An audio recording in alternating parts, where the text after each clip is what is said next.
ಬನ್ನೀಗ ನೋಡೋಣ ಹವಾಮಾನದ ವರದಿ.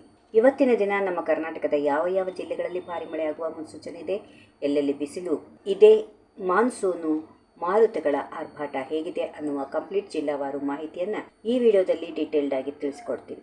ವಿಡಿಯೋನ ಎಲ್ಲೂ ಸ್ಕಿಪ್ ಮಾಡದೆ ಕೊನೆ ತನಕ ನೋಡಿ. ಸ್ನೇಹಿತರೆ, ನೈಋತ್ಯ ಮುಂಗಾರು ಮಾರುತಗಳು ಈಗಾಗಲೇ ಕರ್ನಾಟಕದ ಬಹುತೇಕ ಭಾಗಗಳನ್ನು ಆವರಿಸಿದ್ರು ಪ್ರಸ್ತುತ ಮಳೆಯ ತೀವ್ರತೆ ಸ್ವಲ್ಪ ಮಟ್ಟಿಗೆ ಕಡಿಮೆಯಾಗಿದೆ ಎಂದು ಭಾರತೀಯ ಹವಾಮಾನ ಇಲಾಖೆ ತಿಳಿಸಿದೆ. ಇನ್ನು ಇವತ್ತು ರಾಜ್ಯದ ಸರಾಸರಿ ತಾಪಮಾನ ಗರಿಷ್ಠ 35 ಡಿಗ್ರಿ ಸೆಲ್ಸಿಯಸ್, ಕನಿಷ್ಠ 24 ಡಿಗ್ರಿ ಸೆಲ್ಸಿಯಸ್ ವರೆಗೆ ಇರಲಿದ್ದು, ಹಗಲಿನ ವೇಳೆಯಲ್ಲಿ ಭಾಗಶಃ ಬಿಸಿಲು ಮತ್ತು ರಾತ್ರಿಯ ವೇಳೆಯಲ್ಲಿ ಮೋಡ ಕವಿದ ವಾತಾವರಣ ಇರಲಿದೆ. ಅಷ್ಟೇ ಅಲ್ಲದೆ ಗಂಟೆಗೆ ಸುಮಾರು 12 ಮೈಲು ವೇಗದಲ್ಲಿ ವಾಯುವ್ಯ ದಿಕ್ಕಿನಿಂದ ತಂಗಾಳಿ ಬೀಸಲಿದೆ. ಮೊದಲಿಗೆ ಕರಾವಳಿ ಭಾಗವನ್ನು ನೋಡುವುದಾದರೆ ದಕ್ಷಿಣ ಕನ್ನಡ, ಉಡುಪಿ, ಉತ್ತರ ಕನ್ನಡ ಜಿಲ್ಲೆಗಳಲ್ಲಿ ಮೋಡ ಕವಿದ ವಾತಾವರಣ ಮುಂದುವರಿಯಲಿದ್ದು, ಕೆಲವು ಕಡೆಗಳಲ್ಲಿ ಗುಡುಗು ಸಹಿತ ಸಾಧಾರಣ ಮಳೆಯಾಗುವ ನಿರೀಕ್ಷೆ ಇದೆ. ಮೀನುಗಾರರು ಸಮುದ್ರಕ್ಕೆ ಇಳಿಯುವಾಗ ಎಚ್ಚರಿಕೆ ವಹಿಸುವುದು ಸೂಕ್ತ. ಇನ್ನು ರಾಜಧಾನಿ ಬೆಂಗಳೂರು ಸೇರಿದಂತೆ ದಕ್ಷಿಣ ಒಳನಾಡಿನ ಜಿಲ್ಲೆಗಳಾದ ರಾಮನಗರ, ಕೋಲಾರ, ಚಿಕ್ಕಬಳ್ಳಾಪುರ ಮತ್ತು ಮೈಸೂರು ಭಾಗದಲ್ಲಿ ಇಂದು ಸಾಮಾನ್ಯವಾಗಿ ಮೋಡ ಕವಿದ ವಾತಾವರಣ ಇರಲಿದ್ದು, ಸಂಜೆ ಅಥವಾ ರಾತ್ರಿಯ ವೇಳೆಗೆ ಹಗುರವಾದ ಮಳೆ ಇರುವ ಸಾಧ್ಯತೆಗಳು ಇರುತ್ತವೆ ಎಂದು ಹೇಳಲಾಗಿದೆ. ಬೆಂಗಳೂರಿನಲ್ಲಿ ಗರಿಷ್ಠ ತಾಪಮಾನ 30 ಡಿಗ್ರಿ ಸೆಲ್ಸಿಯಸ್, ಚಿಕ್ಕಮಗಳೂರು, ಕೊಡಗು, ಶಿವಮೊಗ್ಗ, ಹಾಸನ ಜಿಲ್ಲೆಗಳಲ್ಲಿ ಸಾಧಾರಣ ಮಳೆಯ ಮುನ್ಸೂಚನೆ ಇದೆ. ಇತ್ತ ಉತ್ತರ ಒಳನಾಡಿನ ಜಿಲ್ಲೆಗಳಾದ Belagavi, Bagalkot,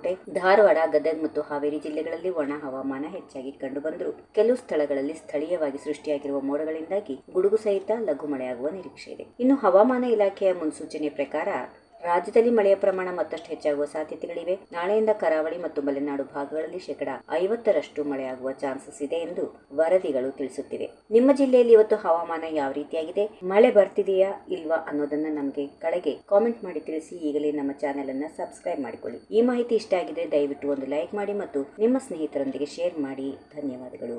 if you like this video, ಬೇಗ ಲೈಕ್ ಮಾಡಿ, ಕಾಮೆಂಟ್ ಮಾಡಿ, ಶೇರ್ ಮಾಡಿ ಹಾಗೂ ಯೋಯೋ ಟಿವಿ ಕನ್ನಡವನ್ನು ಸಬ್ಸ್ಕ್ರೈಬ್ ಮಾಡಿ.